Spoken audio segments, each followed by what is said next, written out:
week. Come on, All man. right, gentlemen, off we go. I would like to start with the Blitz Room. And my observation at first impression, I'm like, wow, this is such a makeshift joint. But yet, over time, it has been proven to me that I think that was the first pillar of building the metal community in the late 90s. Murray, I would like to start with you. I would, when you got there and you expressed that there were no places to play, your first impressions of the Blitz Room, did you see it as an oasis? Did you see it as a work in progress? What was your impressions? Well, my background before moving to Denver, like we'd just play anywhere, and it didn't really matter what a place looked like as long as it was a place where we could advertise a show and try to get as many metalheads in one area as possible. And so it was just an opportunity. I mean, yeah, the place wasn't nice. It just Right, seemed it just kind of a concrete like event space or something at the basement right. of a motel or something. Is Mhm. that what it was? Yeah, well, And yeah, it wasn't nice, well, but it didn't matter right. It because didn't matter. Right. Now, Joe no, Candelario did point out it was like a convention room that got right that that's it. got that Yeah, turned into a live music joint.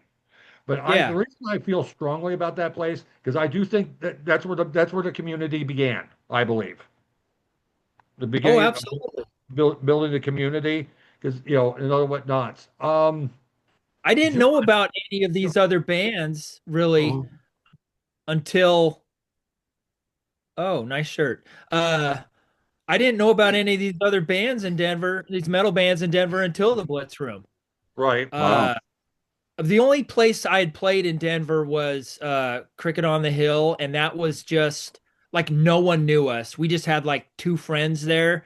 mhm, And it was on a Tuesday night for some Battle of the Bands, which right, was worthless to a band like us that no one knew about. right, And but uh yeah, it wasn't but when I like the the Blitz Room was where I think I met Rogue and mhm, Tread and mhm, Throat Culture and then like 30 other bands. right, But I remember those first. okay, right, okay, Ask all me right. another So, question. okay, yeah, that's fair. Now, Move on. Shane, you told me you never played there, and Scott, you said you lived at 30th and Chambers, but you never played there either. 30th in Peoria. We just lived up the Yeah, road, down the road from there. But right, I think that Lisa and I went in there a few times. right, I don't remember playing there, although Full Circle might have played there right, because I'm not exactly sure where the hell I met Terrell. I right. just know that between you and Bill, I knew that there was bookings to be had at various Sure, clubs, and they were just kind of really coming out of the woodwork. right, But I wasn't really, I didn't know what the hell was going on, really. sure, I mean, I was a family dude, so I was just kind of poking my nose around, seeing what happened. I know the Wooden Nickel right, Yeah. was a stomping ground for Bill. I know we played there a few times, and there was a few other dumps that we played, I don't and we think I didn't ever get ever paid went for to the Blitz Room. shit. We just got a lot of free booze. We right. drank a lot for free. Yeah. Okay, say Shane, Yeah, I'm Danny, I baffled, don't Shane. I'm remember like, ever seeing go ahead, you Murray. guys at the Blitz Room. Yeah, Yeah, I don't remember seeing you guys at the Blitz Room. I don't yeah, think I ever even went to that venue. We kind right, of went through a hiatus in the late '90s for a couple of years okay, after Oh, Woody that would broke have his been why. back. That would have been it. Yeah, Yeah. Woody broke his back and had to retire for a while till, and he's a drummer, he came back. Yeah. Yeah. No, okay, and we were playing after the Gold Rush and Bengals and Alibis and Cricket, Oh, and fucking then Bengals. yeah, right. And the Yeah. Paradise Theater, mm. that was what Bengals became. So yeah, the Blitz Room, we came on scene kind of, when did they close? They were from 97 to 99. Yeah, They, so we it we was broke it was back pretty out. quick. We broke back out after that. I never even played All Can Harry's. Oh, you remember Yeah. that place? Shane, in our podcast, we're definitely going to talk about oil cans because that was, even though I didn't play there either, that was a unique place. But anyways, now let's talk to John. Yes, John, John, I want to hear about how Bill got involved with the owner of that hotel or motel. yeah, what do you know, John? That actually happened before me. The very first Rogue show was there, and I was not in there. I only missed 2 Rogue shows. I joined at Rogue show number 3. But Bill met the owner of, was running that little hotel part of it all. And Bill met him and worked out a deal to use the ballroom at the hotel for rock shows, which is why Bill always had the hotel rooms. Yeah, Oh, I didn't know. I didn't realize he did that. So he like had places for people to stay. And yeah, and Nice. some serious party. I remember that. That's the part of it that I remember most is get done with the show and go to one of the rooms. And the party continued. right. God. Now, John. Okay, what was the feeling when you joined Rogue? You're like, oh wait, you're like, okay, I'm going to be playing my first Rogue show to a couple of hundred people at the Blitz Room. How did that feel? I was actually playing in Hallucinasia with Ivan Moody for Motigrator, Right. and Bill showed up at the recording session that we had and walked in and told me, he said, join my band. T-shirts and stickers and at the time the Nasia boys weren't wanting to play shows, and so Bill coaxed me out and got me in there, and instantly we were playing in front of 200 and 300 people. Yeah, because I remember meeting you, John. We just rubbed each other the right way. I think I wore a Broncos Super Bowl champion shirt, and we both agreed that fuck the Chiefs. I think the fuck the Chiefs bonded us. It certainly didn't hurt any, did it? No, it didn't hurt. And I'll also add on to that. I remember being at that first Rogue show, and it was just like everybody that knew Bill was there. He promoted that like a madman. I must not have known Bill then because I always associate Rogue with John. In fact, I have to think hard to think of the other guys. I always remember John and Bill. Right. Well, it doesn't take me but 2 seconds to remember EA Yeah. and Hell yeah. Devin. Oh yeah, but I got to think about it. I'm saying I don't know, something about I'm surprised to hear that John wasn't in Rogue originally. Yeah, Right. no, yeah, I actually knew the euthanasia story because when I was sort of making the transition between Full Circle and Esovae was doing their rehearsal space at the DAV right across from Rogue. So I would go and hang out with those guys in Rogue after their shows because it was the after party place of the planet. As far as I was concerned, Scott, we're going to get into the DAV at another one of these events where it'll be all about the DAV, and I am so jealous of that. but Johnny, I'm going to tell some terrible stories about you. I'm going to impersonate the owner of the Blitz Room when he was behind the bar, and I asked him for a beer.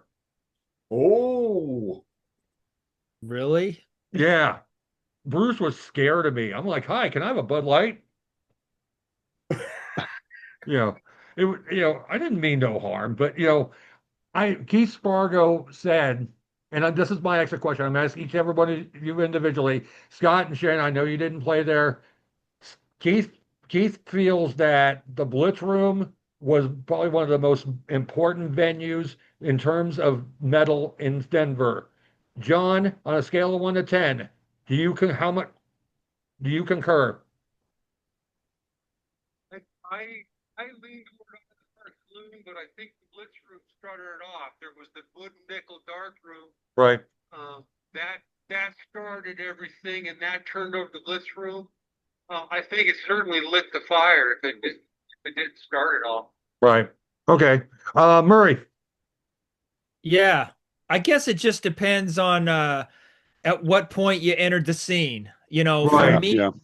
I came off of like like almost 2 years, all we were playing really was Pure Energy nightclub down in Colorado Springs because we couldn't. I remember. So we made our demo in '96, and I put together a promotional package, and I dropped them off at every venue I could think of that played music. And I never. It wasn't until that playing that Tuesday night at Cricket on the Hill for some Battle of the Bands that that was the first time we got a gig, and that was a good year after we tried to promote ourselves to get get in with one of these venues, and we just kept having to drive an hour down to Colorado Springs because they had a scene down there. It was just one place to play, but it was always raging down there. And that was a fun place. So yeah, the Blitz Room suddenly there was a scene, and part of it I think is just because you met all these other bands, and I think that camaraderie just created an energy that propelled the whole promotion thing. And just I feel we kind of we pushed the scene out from that point. Yeah. And it became so strong that as we will talk to it another time, we're suddenly playing the Bluebird and the Ogden. Right. And we'll get back to that. Let's move on. Let's go to Whiskey Bill's. Now, we all knew Whiskey Bill's as a cover-only club till Bill took it over in late 2003. But there's other experiences there. But I just discovered this, and I want Shane to start us off because he's had a lot of experience there. There was a shot, and I'm trying to remember. I think I remember it. The purple Thorazine, Shane. Purple Thorazine. Destruction shot. What was this all about?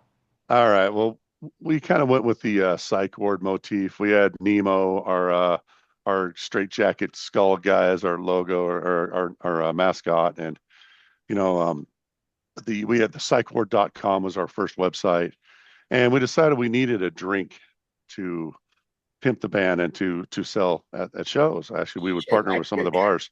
That fucking thing. Yeah. It was cheap vodka. It had to be cheap vodka, blue pucker, and some grenadine to make it purple. But there were many arduous hours of research and development at the bar at Whiskey Bill's coming up with that shot.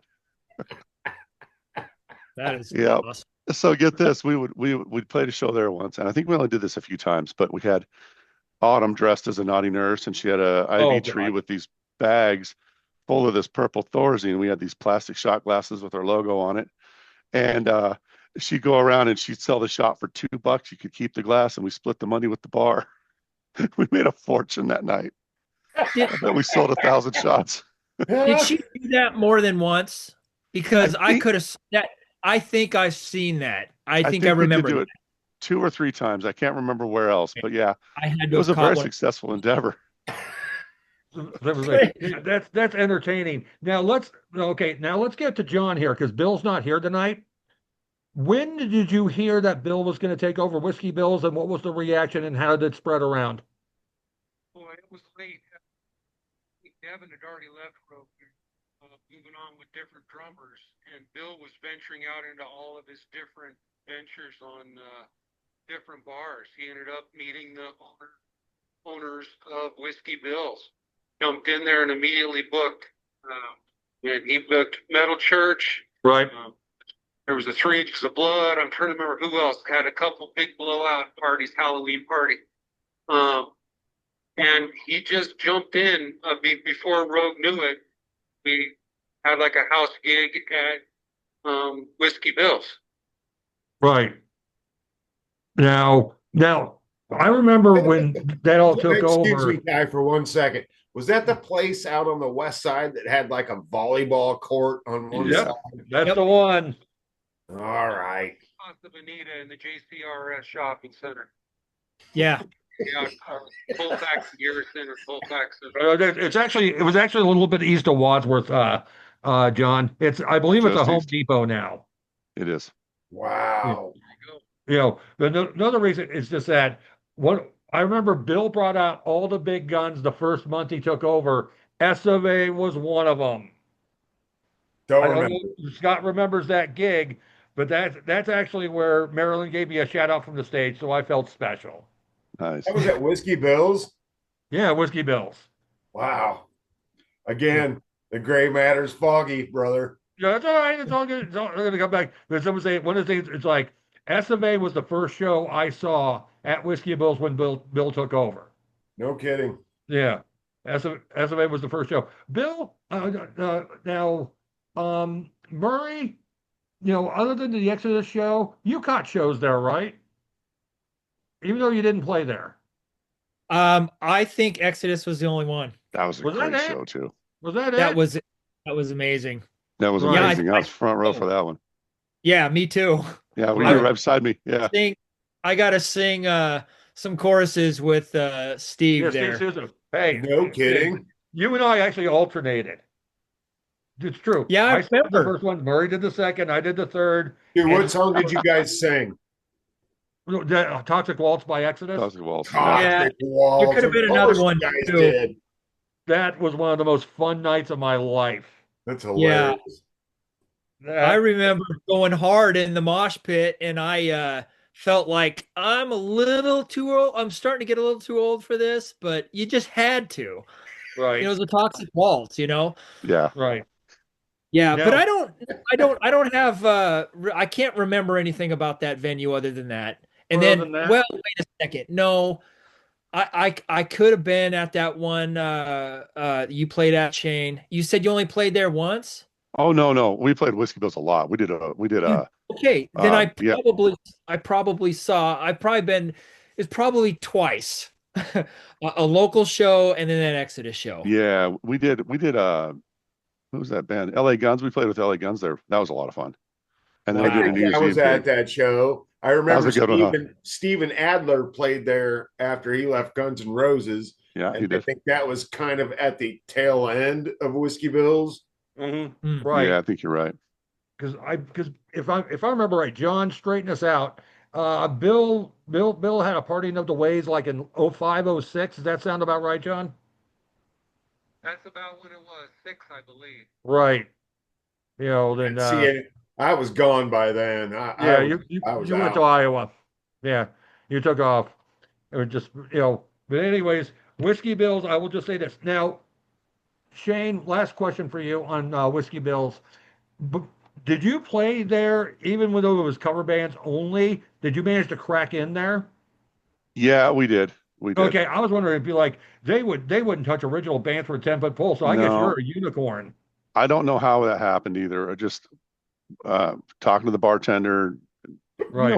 We could always schmooze. That was kind of our thing. Yeah, and Right. you guys had a look too. Yeah, we did. With your brother. The twins You and guys the hair. had this package, this look. Mhm. I would agree. Okay, on that note, let's move on to X Saloon. Now, I played X, Shane played X. John, you played X, didn't you? Yeah, X was next door to the high school I went to, Bear Creek High School. You went to Bear Creek? Nice. I went to Bear Creek. Scott, did you play X? Murray, I don't think you did you? I I'm never gonna- did. I But I don't went think to go to a show down there. That wasn't I that don't think that Iliff shopping did. mall area, the shopping center area. No, it's actually 285 in Kipling. Oh, 285 in Kipling? yeah. No, Full no, wait. Circle played there. Oh yeah, X. Yeah. Yeah, Full Circle played there a bunch. Right. They didn't Personally, mind I thought they didn't sound mind that aesthetics- 80s sound there. Yeah, the sound was amazing. It was Yes. amazing. Brother Rob Bangert, he knew what he was doing. And that is the one place I can say with conviction, I would play there happily every Tuesday night first slot, just to be there. I just thought it was one of the better run joints. Well, Yeah. I have a question. Like, Hold on. Let John talk. John, go ahead. please. Club, the sound was outstanding. Mm-hmm. Yes, it was. No, Mike Bruno, we're going to get to Iliff Park pretty shortly, but Murray, go ahead. Sorry. Well, first, no, just piggyback on what you Sorry. just said. What made the sound amazing? Was it just really good equipment or run properly? I think You have it a was good the sound guy? room. The It was the room. room. Oh yeah, I forget. That's like the most important thing. Yeah, yeah, Scott, I agree. The aesthetics were, I thought, were outstanding. Yeah. You Okay. know, Okay. So it wasn't an echoey kind of no, concrete place like some of these no, other places. it just it just felt No. right. Everything just From what I could remember from going to shows and playing shows at X with Full Circle, it was kind of Eskimo pie-ish. It was almost soft. mhm. I mean, you could fucking play loud there, and it didn't fucking beat the hell out of your head the next day. Do you concur with that, Shane? Yeah, I would agree. The sound was great. The guy knew what he was doing. Yeah. He knew how to make it so that the bass would thump and the highs would cut through, but like Scott was saying, it didn't cut through you like a knife. It would just Right, hit hard. right, Yeah, the acoustics were great, and the room was spread out. You know, he had the front dance area, and then the bar mm, barrier there, and then the pool tables, and then right, the eating area over there. It was just there was a lot of room for the sound to go to, Yeah. and a lot of walls to soak it up. So it was a great sounding room. Yeah. right, right. Now, didn't Rogue open up for Testament at X? John straightened this out. Played with Testament there, played with Super Joint Ritual there, Quiet Riot. There was some great big shows. I Hey, remember Testament, you couldn't shoehorn another person in there. so let me get this straight. It was Quiet Riot, Peace, Love, and Destruction, and Rogue one night at X, right? Johnny, did you guys play? Did you guys play that show with us? I don't remember if we played with you. I don't know how many times Quiet Riot came through, but we played with Right. Quiet Riot at X. Yeah, we played with Quiet Riot at X. That was one of my greatest nights of my life, actually. You know, Quiet Riot was the first metal band I ever heard when I was just a Right. kid. Right. I didn't even know what bang your head Metal meant. I'm health. banging my fucking head on the stage at the school, not understanding it. You know, go home with a bruise on my forehead. All right. So yeah, we got to play this fantastic show with those guys, and then afterwards they signed all our shit and got drunk with us. That was a fantastic night. Right. Yeah, okay. My closing thought on X, and if anybody has anything to say before we move on to Iliff Park, I was with a dating a woman at the time. I don't know if you remember that apartment complex that was just like it was just like a 6-story. It was literally across the street from X. Yep. That was extremely bleeping convenient. Nice. Except for that place across from X was poor. Right. Well, Poor yeah, well, yeah, John, stop being right. I'd appreciate that. So let's move on to Iliff Park, which I know we all have partaken in. Oh yeah. And does anyone, all right, did anyone, before Mike Bruno took over, John, I'm going to lead you in with this. What was Bill Terrell's role in Iliff Park in trying to make it more original? What went on there? No room. Just a strong arm and trying to beat on. At the time, it was Bruno was there, Mike Colebrook there for a while. Bill was just a strong arm. Right. He just beat him up if they didn't let more in. He always promised sold out shows and that the bar would have a huge night, and they did. Well, actually, yeah, that's what Bill did. Right. Well, Bill did come through more than once. I remember the Silencer. Murray, I think you were there.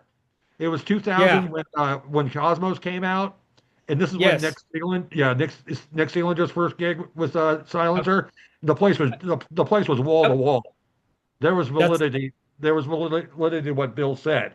It was just more along the lines just that Iliff Park Saloon to me aesthetically wasn't bad at all, but I thought Mike Bruno, when he took over, he made that place so much better. In my opinion, because I thought the food was terrible. If I went to Iliff Park, I made sure I never ate there. Yeah. I just remember having a good time every time I went. We played there a handful of times, and I remember going to see a ton of the bands there, and it was I don't know, it's just always real comfortable, I thought. Okay. We never had a bad experience. Right. Now, did anyone go to Iliff Park, let's just say on cover night, like let's just say Witch Doctors were there? Would you just go there to see how many women would show up or anything like that? I never went to cover bands. If I was watching somebody play, it was an original. One night I remember seeing a band called Chili Whack. Yes. Chili Whip. Was it Chili Whip? Chili Whip, I think. Chili Whip. Chili Whack, but maybe it was Chili Whip. I don't know. It was Chili. It was Chili Whip. Yeah, they were a cover band. I saw them once. They were kind of the forerunners of the whole kind of funk thing, right? Right around Chili Peppers and right. Mm-hmm. I don't even remember their music, but I just remember that band name. Well, the thing I remember about the cover circuit, and I never met one jerk musician in the cover circuit, but they all complained they never got paid enough. You know, see, and before I got into Full Circle, when I was in that cover band Sin Lizard, that was kind of one of our early stomping grounds was Iliff Park. Right. And I remember there would be great crowds there because, you know, they just wanted that live jukebox thing. You know, they wanted to dance and drink and have a good time. And that's where I got my love for Iliff Park. And when I jumped into Full Circle, then it was like, we've got to hit that club because it is top notch. They had a cool stage. They had cool lighting. Yep. Right. Now, okay. Back in the day, back when they had the booths. Yeah. Up by the stage. Yes. Does anybody remember that? Yeah. In the back half where the bar was, there was the booths, and then there was a stage and the dance floor. Right. And a stairway down to it. Remember the stairway down to the floor? Right. Those booths were like the booths of debauchery. Booths of debauchery. I never partook in that. In the parking lot was another different story, but you know, we won't talk about that. But Iliff was the first place that would hang up band memorabilia, all the symbols they had on the ceiling. That Oh yeah. Fuck, I forgot. Break a symbol and donate it. Did anyone donate to that cause? Not me. Yeah, did you? Okay. Okay, cool. All right. Most memorable night at Iliff Park. Most memorable night at Iliff Park. Murray, I'll start with you. Now here's that part I was fearing that my brain would fail. That's you know, right. I just remember meeting people for the first time. Like like Andrea Thomas. I remember meeting her. Oh yeah. And her friend, help me out, Ty. Stacey Sherwood? Stacey Sherwood. And you know, those were two people that just they went to more shows than any of us, it seemed like. And they were the coolest people to meet. Yeah, I met them there. Yeah, I met them there. You know, this is really a weird memory. It doesn't really fit, but I remember doing sound check up there, and I decided to check my microphone by singing "Take on Me" by Aha.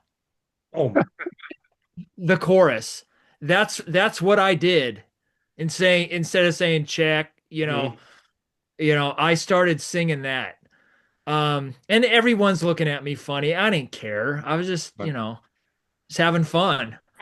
That's my only memory. That's I mean, awesome. other than just, I mean, I remember seeing so many bands there and playing a few times, and it just always was a good time.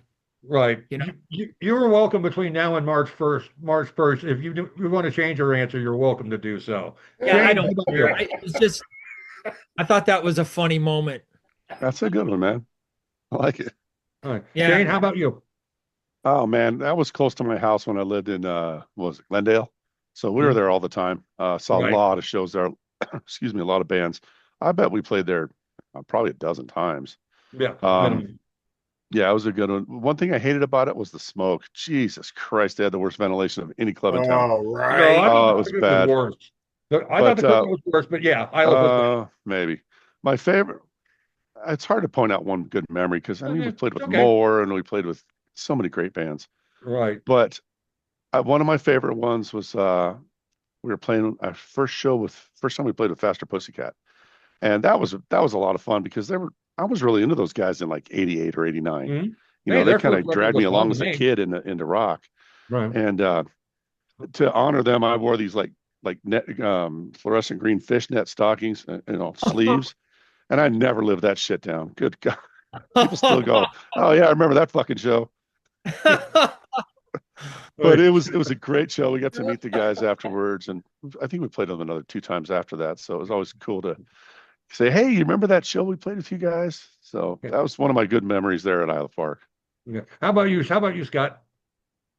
Well, I've got a lot of great memories of Iliff. I mean, even Look, pinpoint which one stands out to you?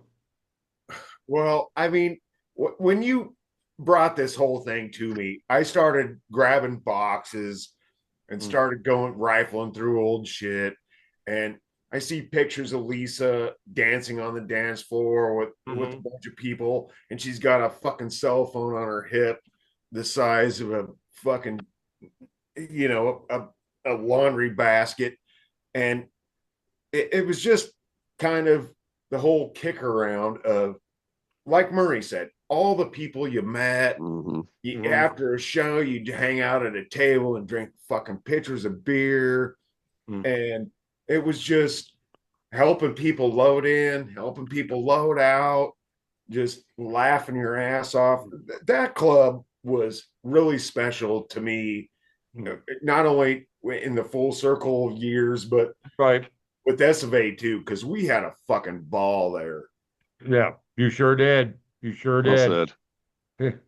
All right, John. John, how about you? I got sold once. I got sold for sex there. I'm a hooker. Bill comes up to me and tells me, John, do you see her back there? You're going home with her. I just sold you so we could buy T-shirts for the upcoming tour. Shit. Really? Okay. You got prostituted by Bill. Congratulations, John. That's pretty much it. Right. That was probably my most memorable Iliff show. I will say, just remember all the shows there between Faster Pussycat and LA Guns and all the bands they used to bring through there. Right. I will say the one that stands out to me personally is when Jim Renner, Keith Spargo, and I from the E-List, we just went to go see Cerberus's first show with Dave Otero and Ivan Akala. That is death metal for people who hate death metal. I thought it was one of the most original, well thought out black metal. Yep. Yeah, Scott, I get that. But people were talking about how much of a prodigy Dave Otero was, and to this day he's still doing it. Oh no shit. I actually saw Dave. Go ahead, Johnny. On what? No. Well, I saw Dave Otero in a Reddit post for some fucking metal band that had come through and had played the Ogden Theater, and the band that had opened was in the crowd watching the main show, and Dave Otero was in the background, like almost photobombing this band. And I was like, I know that guy. I know that guy. That he is to this day, he is a man in the man. Let's move on to the House of Rock. Okay. I played House of Rock. Did Peace, Love, and Destruction play House of Rock, Shane? Where was House of Rock? Was that up there on 92nd Sheridan area? 111th Irma and 104. What? 111th at Irma, North Glen? Yeah, we must have played there. I don't remember it at all. But you don't remember? Okay, so this one might not be for you. Murray, you caught shows there. You remember Silencer and Vengeance and Jack Panzer? Oh yeah, that was a great show. Right. Now, Absolutely. I think the best way to describe the House of Rock is a tough shed with gargoyles. Yeah, that's hilarious. That's about right. Yeah, that's not far about off. right. It wasn't a huge bar, that's for sure. It was a tin shed. Yeah. Well, but for some reason, the sound worked out really good. Usually, again, a guy that could run a board. There you go. He could really. When Esovae stood up there, we never had our instruments in the monitors. It was always our vocals because we'd rehearsed enough.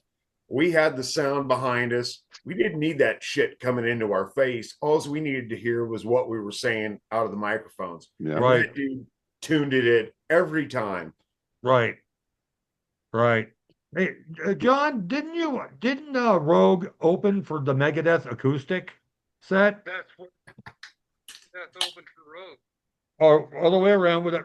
So, okay. Megadeth didn't want to play first on that day because it was the acoustic tour. Right. He had gotten in through KBPI. Right. And they had like 100-person event with Megadeth and Rogue actually closed that show up. But yeah, we played with Megadeth at House of Rock to about 100 people. For about 100 people. Nice. Yeah. Now, I'm not going to name names, but to protect the innocent. But a rumor persisted that ownership of the House of Rock was using that as a front to launder money. Am I the only? A lot of bikers through that bar, Ty. There was Yeah, a lot of bikers. That was the Sons of Silence bar. Was it a Sons of Silence? No, I thought Oil Can Harry's was a Sons of Silence bar. I should know because I escaped a barroom brawl in 1997. But yeah, when you bring it up, yeah, there were bikers there, weren't there? Lots. Hey, Ty. So, I was too, sorry. I don't want to say the name of who, but there was a guy that ran both the House of Rock and the tattoo parlor. Right. Yeah. I heard about that, and I was just kind of like, I didn't like implore too much, but I thought it was a good place to be, and I have some good memories there. Anybody else got anything on House of Rock? Yeah, I don't remember too much about it.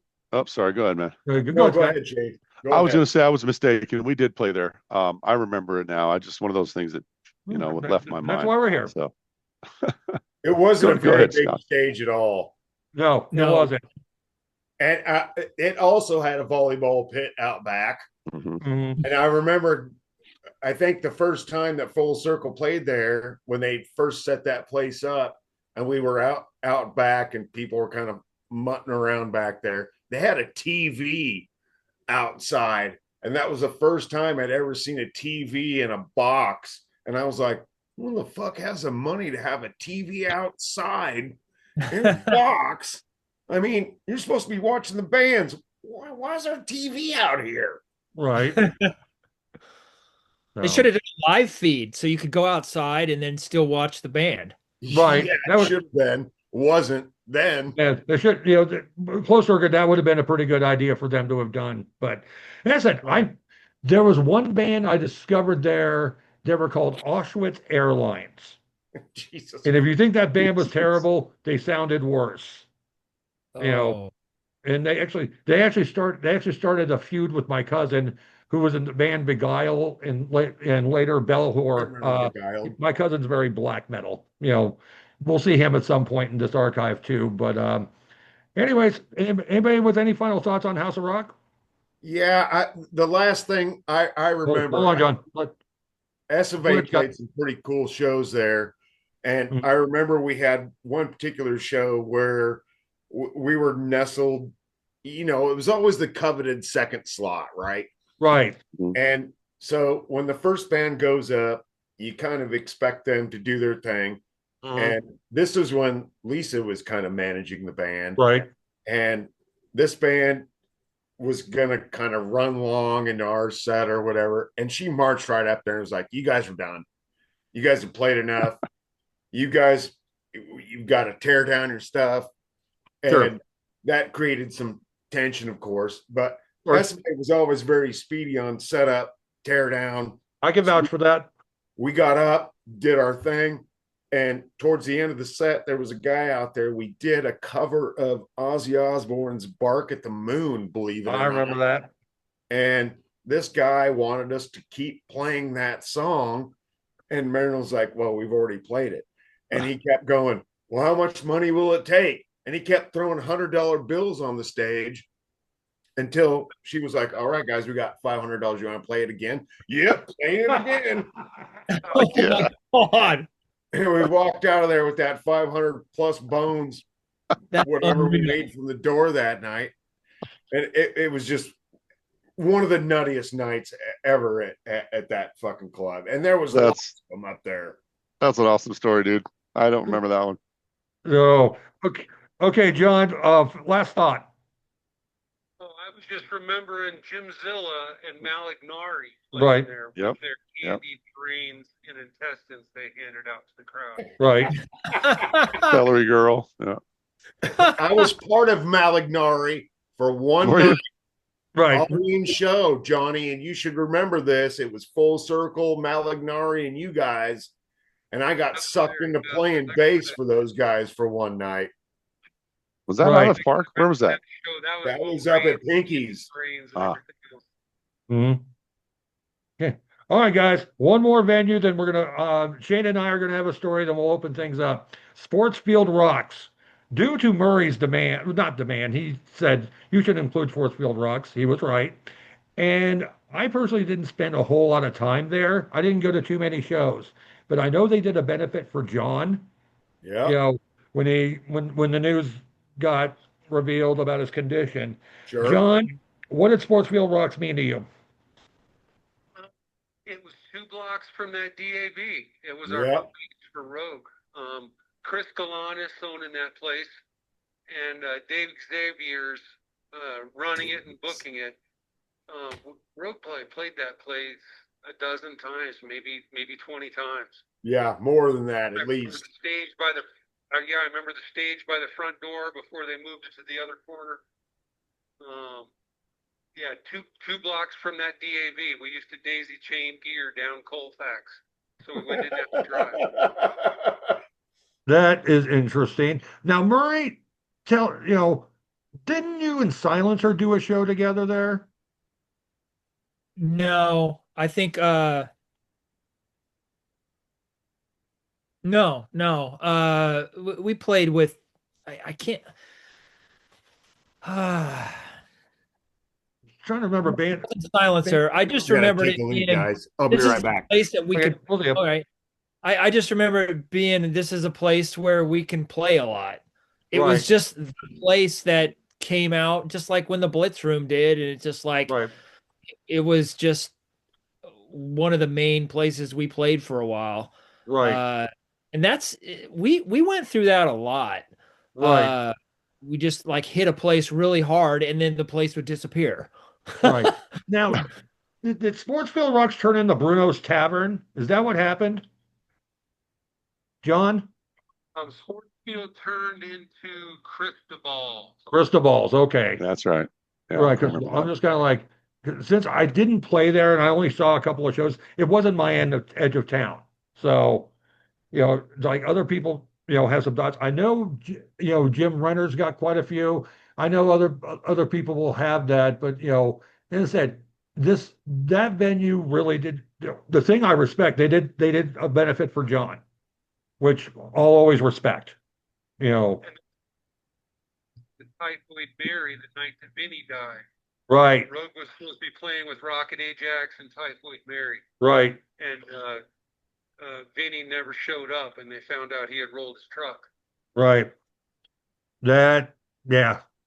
That's, I remember getting that news. I met Vince Stott once, but he made a very lasting impression on me. But there's a reason we have him, showcase in the archive on the Lost But Not Forgotten. I knew a lot. The next bad word I hear will be the first, I think. Yeah. So, and any final thoughts on Sportsfield Roxxx? Anyone? I got a memory there. We played there, I don't know, half a dozen times. It was a great place to see your friends. We all hung out there, like Johnny was saying.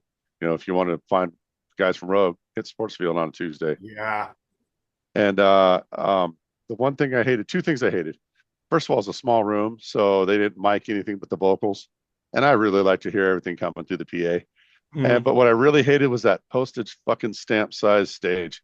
Jesus Christ. Our drum riser was bigger than that fucking stage. Oh my God. Try headbanging and not killing one of your bandmates on that son of a bitch. And was it the bar right off the stage too? So you had like 3 feet between the end of the bar and the stage? Yeah. It was kind of ridiculous, but it didn't matter. We were known for playing anytime, anywhere, and we didn't give a shit. Yeah, it was the stage. It was a cool fucking place to hang. I remember that back definitely a cool place to hang. That back corner wrap around table thing where Bill held court.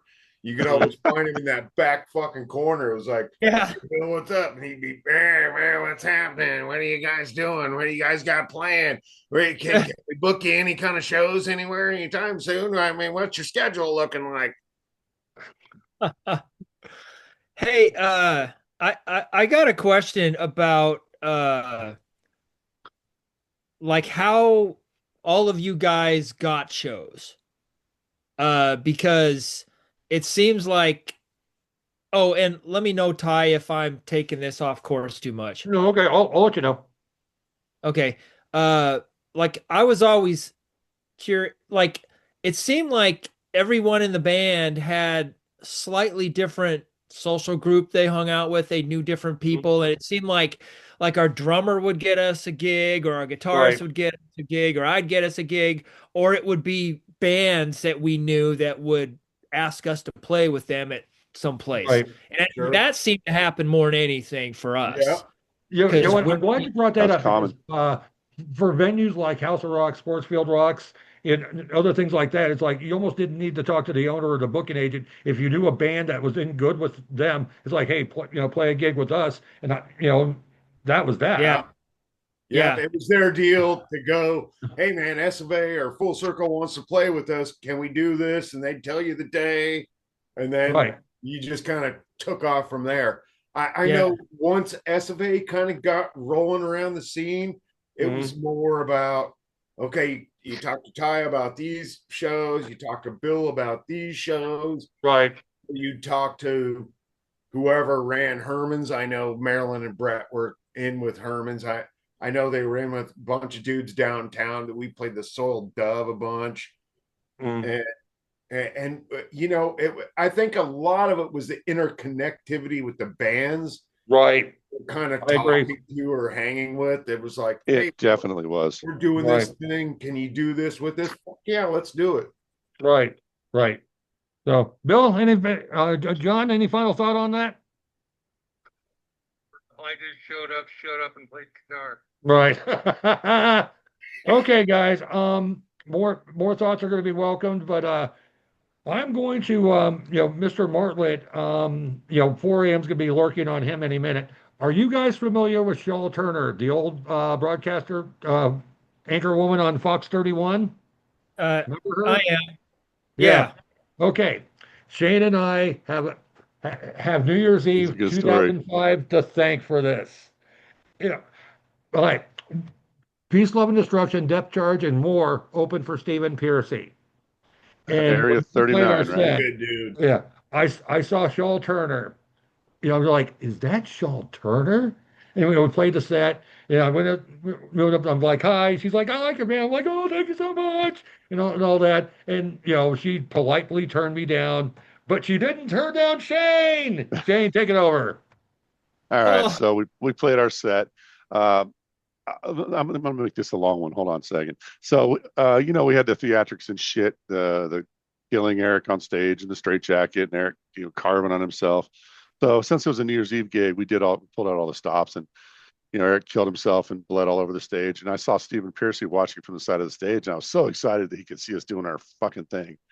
Turned out he was mortified by it and went to the bar owner and said, what kind of fucking bands you got in this town? I'll never play here again if you play that shit here again. So we got banned from that gig, from that bar after our first show there because Stephen Pearcy was a bitch. No shit. Yeah, no shit. Anyways, so I'm on the stage and I'm looking out and I see some people I don't know, and one was this pretty black lady. And I was like, oh, she looked cool. She was rocking out, and I went outside to hang with somebody for a minute. You know what I mean?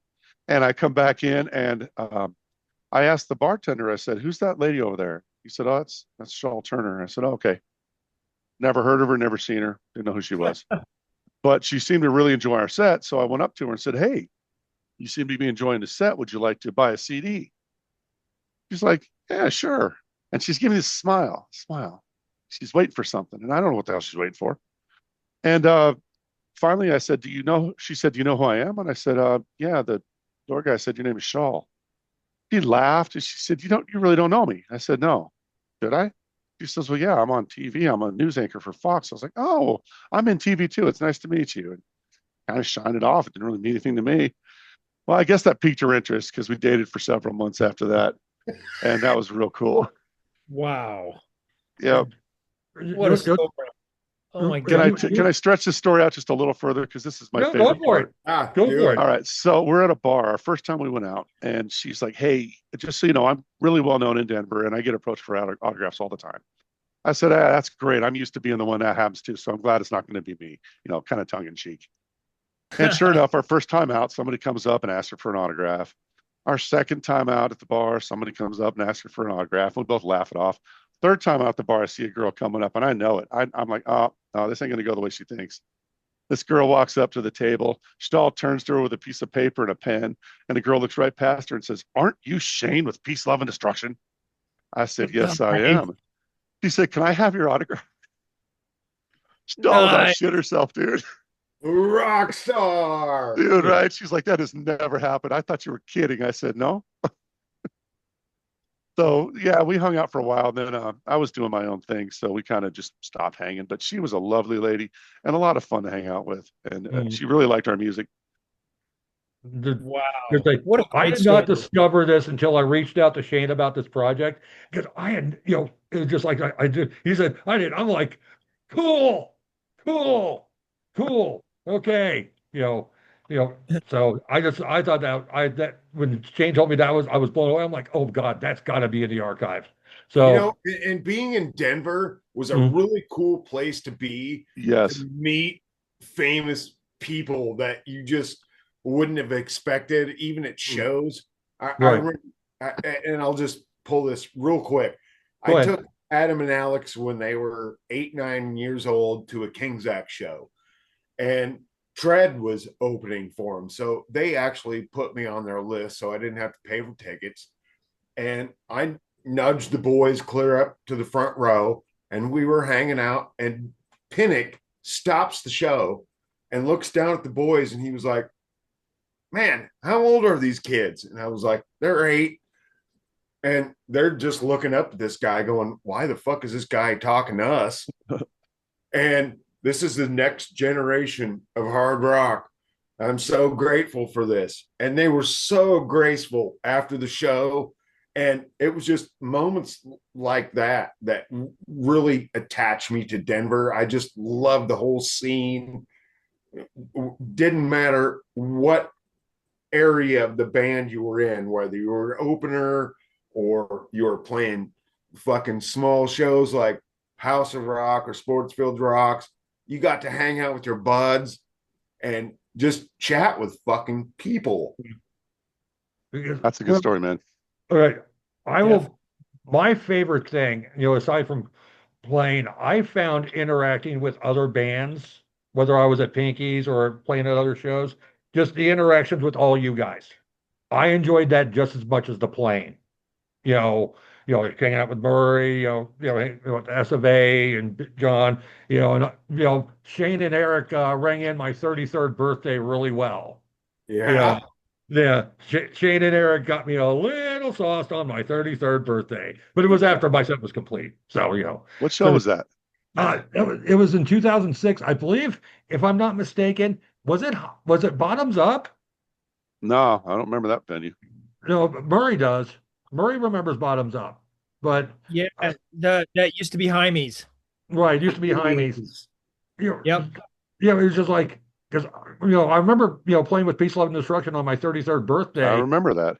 Yeah, it's and I got some other nice little add-ons and stuff like that. But anyways, guys, I would agree, though. I'm gonna let everybody else bring something up. But Murray, Shane, you said you had to go to bed. Warriors I could coming probably down. hang out a little longer. Okay, I can hang out a little longer. yeah, it's like this is I'm this having is fun. Miami. It's just like Murray. Was there a venue or something that you wanted to bring up? Like Jaime's, Pure Energy out in the Springs. The Yeah, Farms pure, Open. like I said before, other than playing that Tuesday night at the Cricket, it wasn't until the Blitz Room that we started playing in Denver. And we played, I think like about 9 times down in Colorado Springs. And we were we didn't care. We just wanted the opportunity. So the idea of driving an hour one way to play in this little club down there that actually had a scene, we were just Right. grateful. We were just, Right. I mean, Hey, the funny thing is, Full Circle could not get a show in Colorado Springs. They were not interested in that 80s sounding rock. Really? Nope. We could not Really? get Colorado Springs. wow. Man, Pure Energy was a fun place to play, even with the drive. Yeah, Uh, Murray, did you ever run into a blizzard running across the summit there? Check it out. We left Denver once. We crossed over with 6 carloads of people. We ran into a blizzard, almost had to turn back, get into Springs. There's no snow there. We were late and they were mad at us. We're like, well, we hit the blizzard. And they're like, what blizzard? I didn't even know. yeah, that going over that what was that place that was always really bad and icy? Yeah, I don't remember the name of the South of area. Castle Rock. Yeah, Yeah, it was all right, brutal. yeah. No, we never had a bad experience like that, but I remember hearing some stories. Right. I remember I knew people who went off the road there, but uh no, the thing about Pure Energy is it was just, I mean, we started meeting bands down there. The problem is the scenes didn't really mix because other than do you remember Last Supper? Last Supper. I knew you were going to say that. Yeah. Yeah, Love Cliffy, man. yeah, those guys were great. Those They guys were were. great. And but that was really the only band that, played in both areas other than us. I mean, we weren't, we were when Drudgery first started, we none of us were from Denver, so it was really hard to get established. And then uh we didn't know anybody down in the Springs either. I don't even know how we even got that gig the first time. But we uh, the thing I remember the most about that is we opened up for Suffocation, the Nice. classic death metal band. And you know, I mean, we were pretty heavy, but opening for that kind of band, it was kind of intimidating. But we just we hit it really hard when we played. I always prided myself on trying to have a good stage presence, and the crowd. I mean, you would think we were the headliner. Yeah. That Awesome. cool to us, and I guess we were just bringing it, Right. because we kind of You had always that. did. Well, I mean, yeah, because I kind of had like a hardcore vocal influence mixed with the like traditional thrash metal that Man, I love Drudgery. You guys tore it the fuck up, dude. No shit. I'll agree with that 100%, Shane. Yep. I A still lot got of one of your people vouch stickers, for that. dude. I got your remember the gray first sticker time with I saw Drudgery, and I'd met Murray a couple of times, probably at the Iliff or whatever, and he always came off very soft spoken. He was very nice and very pleasant.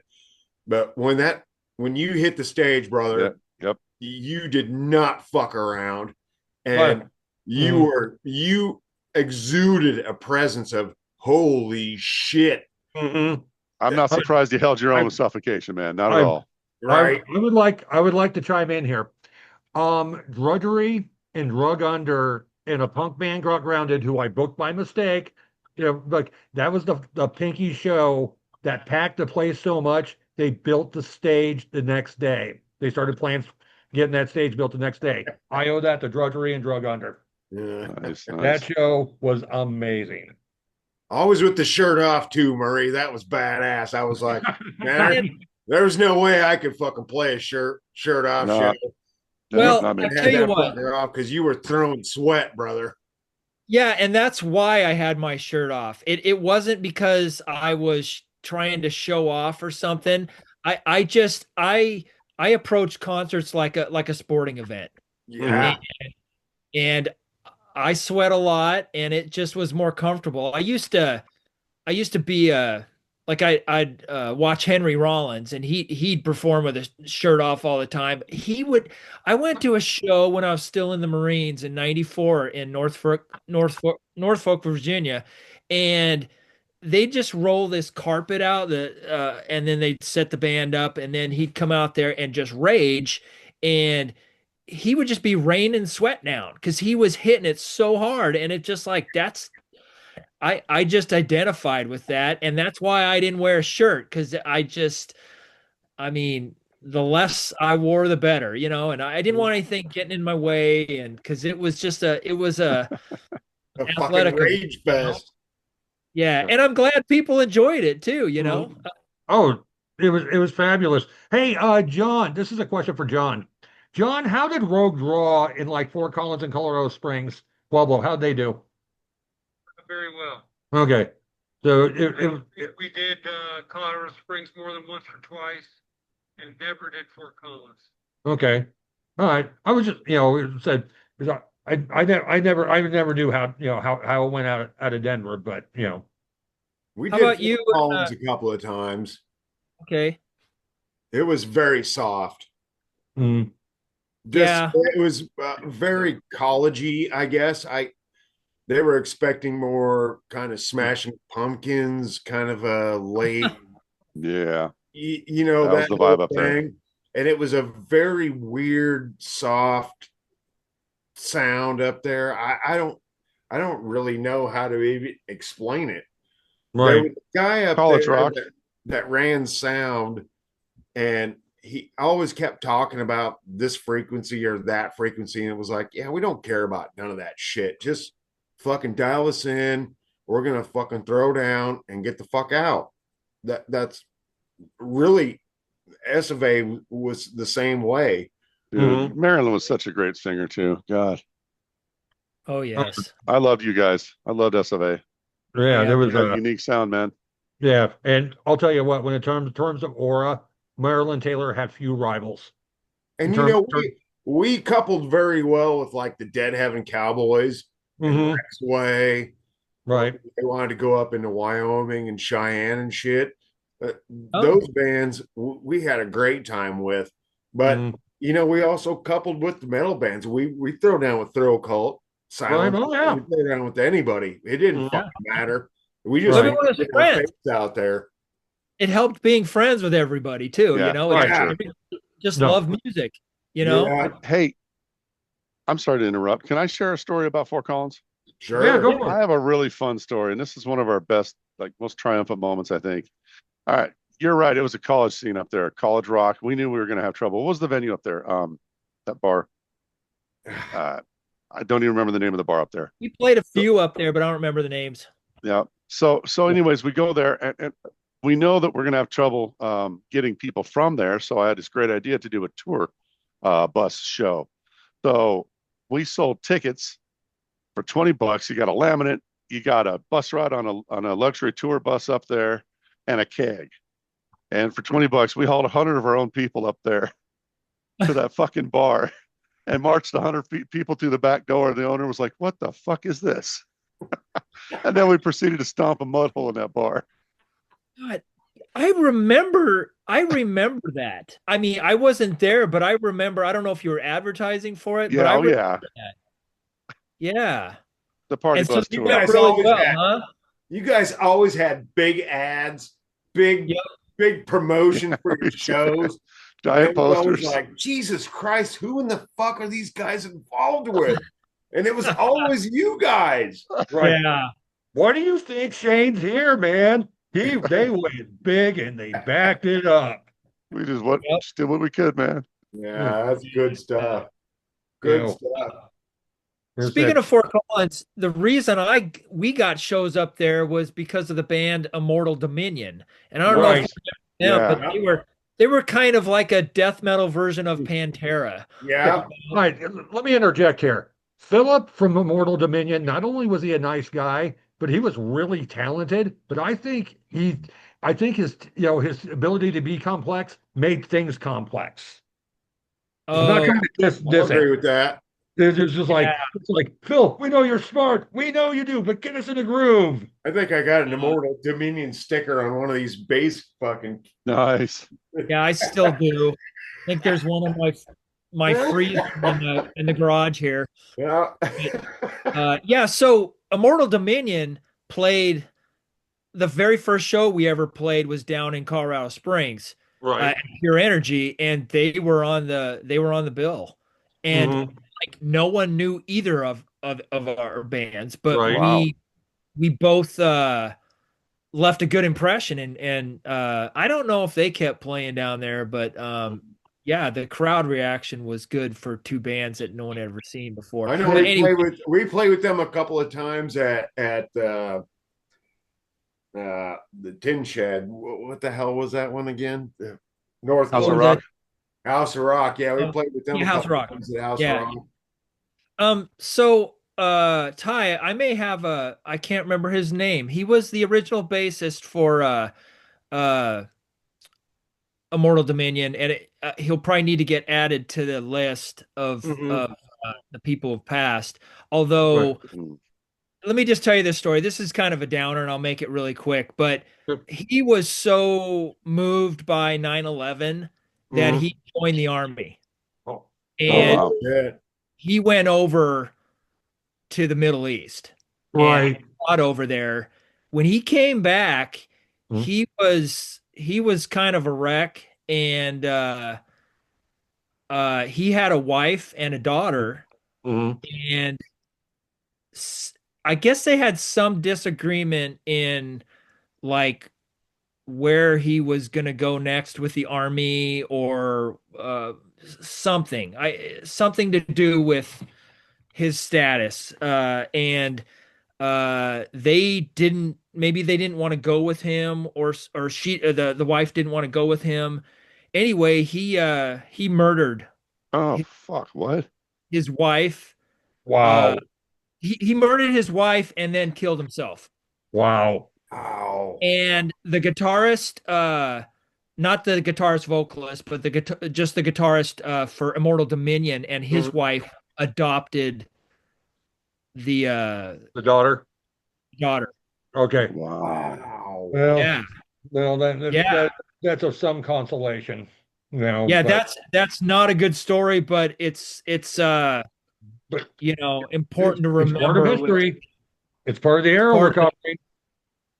Part of the history. Hey, and I remember, I think Ty, you had something in your agenda about in remembrance of, and I think Vinny was a part of that. It sure was. Thing today, and I just wanted to impart. I remember so vividly being at the Iliff Park Saloon that night, and they were going to do their CD release show.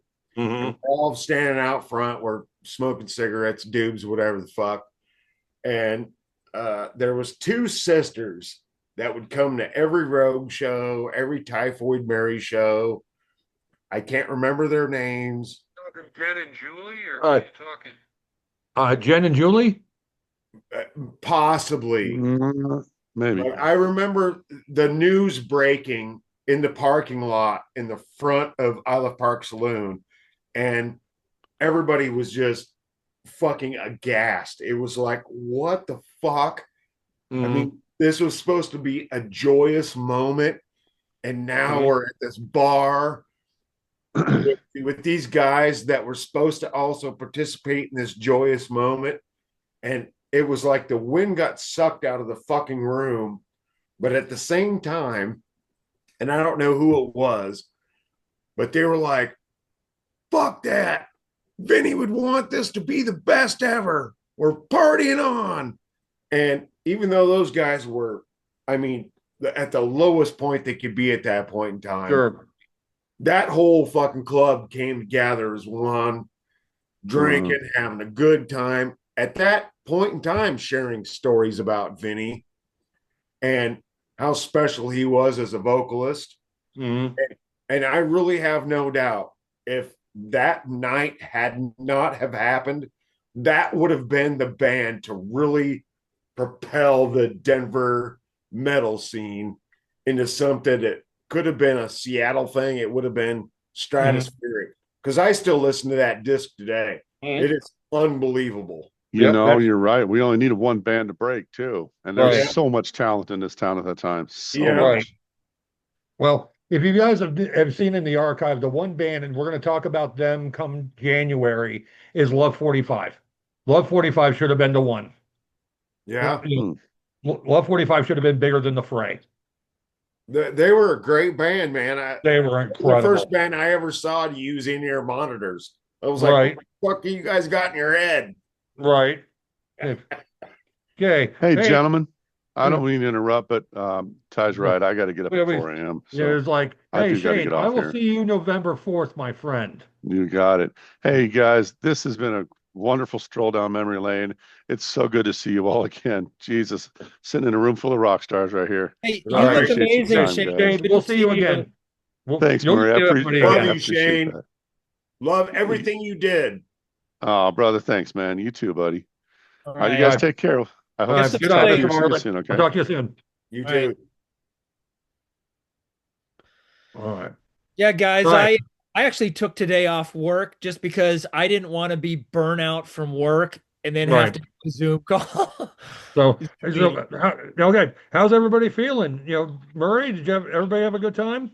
Oh, I had a great time, man. Right. This is my day off, so I was totally prepared. Okay. I just love seeing you guys, and John, you need to get your tech working because I want to see you. No shit, right? I can hear your voice, Scott. Yeah, definitely. I don't know what the hell happened. I had the link, and then all of a sudden it disappeared, and I can't get back in. It keeps asking me for the Zoom meeting or Right. everything else. So Right. Yeah. I'll get it figured out. Yeah. Hey, guys, the three of you specifically. Next one is Saturday, November 1st. Same time, 5:30 Pacific, 6:30 Mountain, 7:30 Iowa, and 8 o'clock Eastern. We're going to talk about Cricket on the Hill. We're going to talk about the Lion's Lair, and we're going to talk about the about the Ogden. Nobody in particular presents. Cool. But the big thing is just that I'm glad we kept this to a small group.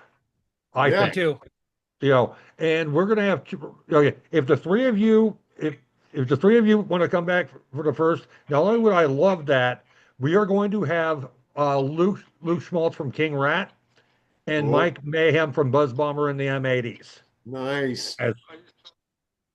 Right. Yeah. We will see. That'll bring a different angle to things for sure. I think so. I Yeah. think so. All right. Luke worked at the Cricket. Yeah. I Luke remember worked. Luke. Yeah. He almost got killed there. Yeah, he got stabbed by a dude, didn't he? Right. Yeah. And Yeah. just said the one. It's like moving forward. Just if not all of the three of you have this option, the three of you. If I have the three of you for for the remainder of the things, then I can just have special guests and be good. Well, I tell you what, Ty, I just really enjoy just getting this little fragment of time. Murray, it's been great to see you. John, it's been great to hear from you. Ty, it's great to see you too. Of course. Hey, it's And like it's great to have the cobweb shook loose a little bit. that's right. That's all right because we're going to rebroadcast this and people are going to have comments and other whatnots. It was a special moment in time, and there was a lot of fun.